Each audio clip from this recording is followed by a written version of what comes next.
എല്ലാ വിദ്യാർത്ഥികൾക്കും പുതിയൊരു വീഡിയോയിലേക്ക് സ്വാഗതം.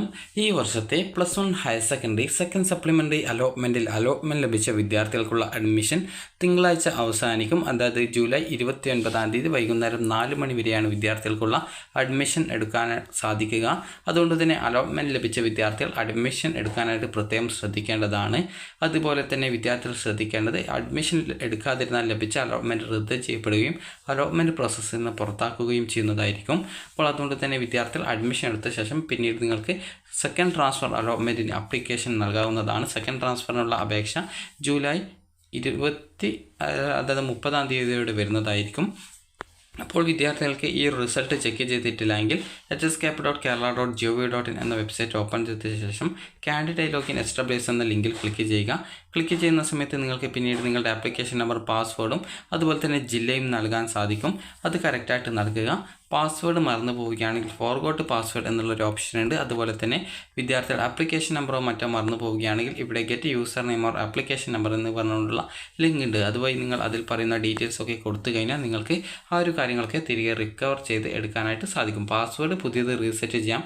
ആപ്ലിക്കേഷൻ നമ്പർ നിങ്ങൾക്ക് പുതിയത് അല്ല, നിങ്ങളുടെ മുൻപുള്ളത് തന്നെ അത് നിങ്ങൾക്ക് അറിയാനായിട്ട് പറ്റുന്നതായിരിക്കും.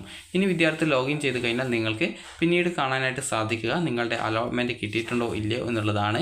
അലോട്ട്മെൻറ്റ് കിട്ടിയിട്ടുണ്ടെങ്കിൽ allotment status congratulations you have got allotment എന്നും, അലോട്ട്മെൻറ്റ് കിട്ടിയിട്ടില്ലെങ്കിൽ allotment status sorry you have no allotment എന്നും പറഞ്ഞുകൊണ്ടാണ് കാണാൻ പറ്റുക. അലോട്ട്മെൻറ്റ് കിട്ടിയിട്ടുള്ള വിദ്യാർത്ഥികൾക്ക് ഏത് സ്കൂളിൽ എത്രാമത്തെ ഓപ്ഷനാണ്, അതുപോലെ ഏത് കോഴ്സിലാണ് എന്നുള്ളത് അറിയാനായിട്ട് സാധിക്കുന്നതാണ്. അലോട്ട്മെൻറ്റ് കിട്ടിയ വിദ്യാർത്ഥികൾക്കും കിട്ടാത്ത വിദ്യാർത്ഥികൾക്കും സപ്ലിമെൻ്ററി അലോട്ട് ഡീറ്റെയിൽസ് എന്നുള്ള ലിങ്കിൽ ക്ലിക്ക് ചെയ്തുകൊണ്ട് നിങ്ങളുടെ റാങ്ക് ഡീറ്റെയിൽസ് മനസ്സിലാക്കാൻ സാധിക്കുന്നതായിരിക്കും. അതുപോലെ തന്നെ നിങ്ങൾക്ക് അലോട്ട്മെൻറ്റ് കിട്ടിയിട്ടുണ്ടെങ്കിൽ അലോട്ട്മെൻറ്റ് ലെറ്റർ ഡൗൺലോഡ് ചെയ്തെടുക്കാനായിട്ട് പ്രിൻറ്റ് അലോട്ട്മെൻറ്റ് ലെറ്റർ അല്ലെങ്കിൽ വ്യൂ അലോട്ട്മെൻറ്റ് ലെറ്റർ എന്നിങ്ങനെ ഒരു ഓപ്ഷനും കാണാൻ പറ്റുന്നതാണ്.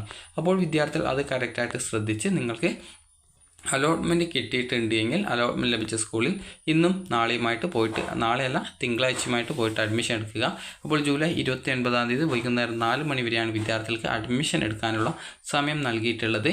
അതുകൊണ്ട് തന്നെ വിദ്യാർത്ഥികൾ അഡ്മിഷൻ എടുക്കാൻ പോകുന്ന സമയത്ത് ഈ ഒരു അലോട്ട്മെൻറ്റ് ലെറ്ററും അതുപോലെ SSLC സർട്ടിഫിക്കറ്റ്, TC, സ്വഭാവ് സർട്ടിഫിക്കറ്റ്, അതുപോലെ തന്നെ ബോണസ് പോയിൻ്റ് സർട്ടിഫിക്കറ്റ് ഉണ്ടെങ്കിൽ ബോണസ് പോയിൻ്റ് സർട്ടിഫിക്കറ്റ്, അതുപോലെ ടൈ ബ്രേക്ക് സർട്ടിഫിക്കറ്റ് ഉണ്ടെങ്കിൽ അത്, ക്ലബ് സർട്ടിഫിക്കറ്റ് ഉണ്ടെങ്കിൽ ക്ലബ് സർട്ടിഫിക്കറ്റ് എന്നിവ സഹിതം വിദ്യാർത്ഥികൾ അലോട്ട്മെൻറ്റ് ലഭിച്ച, അതുപോലെ തന്നെ മറ്റെന്തെങ്കിലും റിസർവേഷൻസ് ഉണ്ട്, അതായത് EWS ഉണ്ടെങ്കിൽ EWS സർട്ടിഫിക്കറ്റ്, അതുപോലെ ഇൻകം കാസ്റ്റ് സർട്ടിഫിക്കറ്റ് ഉണ്ടെങ്കിൽ ആ ഒരു സർട്ടിഫിക്കറ്റുകൾ എന്നിവ സഹിതം നിങ്ങൾ എന്തൊക്കെ ഡോക്യുമെൻ്റാണ് നിങ്ങളുടെ കയ്യിലുള്ളത് അതൊക്കെ എടുത്തുകൊണ്ട് നിങ്ങൾ ഈ ഒരു അഡ്മിഷൻ എടുക്കാനായിട്ട് പോവേണ്ടതാണ്. അതുപോലെ തന്നെ അലോട്ട്മെൻറ്റ് ലെറ്ററും അതുപോലെ അഡ്മിഷൻ ഫീസും വിദ്യാർത്ഥികൾ എടുക്കാനായിട്ട് ശ്രദ്ധിക്കേണ്ടതാണ്. അപ്പോൾ വിദ്യാർത്ഥികൾക്ക് ഈ ഒരു വീഡിയോ ഉപകാരപ്രദമായിട്ടുണ്ടെങ്കിൽ ലൈക്ക് ചെയ്യുക. അപ്പോൾ വിദ്യാർത്ഥികൾക്ക് ജൂലൈ 29 വൈകുന്നേരം 4 മണി വരെയാണ് അഡ്മിഷൻ എടുക്കാനായിട്ട് സാധിക്കുക. അഡ്മിഷൻ എടുത്തിട്ടില്ലെങ്കിൽ ലഭിച്ച അലോട്ട്മെൻറ്റ് റദ്ദ് ചെയ്യപ്പെടുന്നതായിരിക്കും. അഡ്മിഷൻ എടുത്ത ശേഷം താല്പര്യമുള്ള വിദ്യാർത്ഥികൾക്ക് ട്രാൻസ്ഫറിന് അപ്ലൈ ചെയ്യാവുന്നതാണ്. അപ്പോൾ വിദ്യാർത്ഥികൾക്ക് ഈ ഒരു വീഡിയോ ഉപകാരപ്രദമായിട്ടുണ്ടെങ്കിൽ ലൈക്ക് ചെയ്യുക, ഷെയർ ചെയ്യുക. Thank you for watching.